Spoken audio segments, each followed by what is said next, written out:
পঞ্চগড় ১ আসনের সাবেক সংসদ সদস্য নাইমুজ্জামান মুক্তার স্ত্রী যুব মহিলা লীগের কেন্দ্রীয় সদস্য এবং সেনাবাহিনীর অবসরপ্রাপ্ত মেজর কাজী মৌসুমীকে জেল হাজতে পাঠানোর নির্দেশ দিয়েছেন আদালত।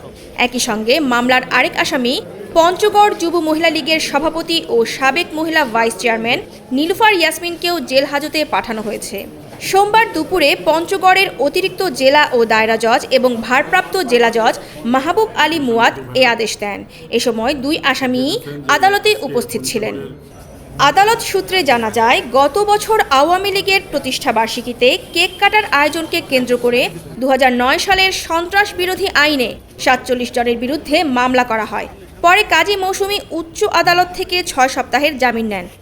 তবে জেলা জজ আদালতে আত্মসমর্পণের পর বিচারক তার জামিন আবেদন নামঞ্জুর করে জেল হাজতে পাঠানোর নির্দেশ দেন। জামিন শুনানিতে উভয় পক্ষের আইনজীবীরা আদালতে যুক্তি উপস্থাপন করেন।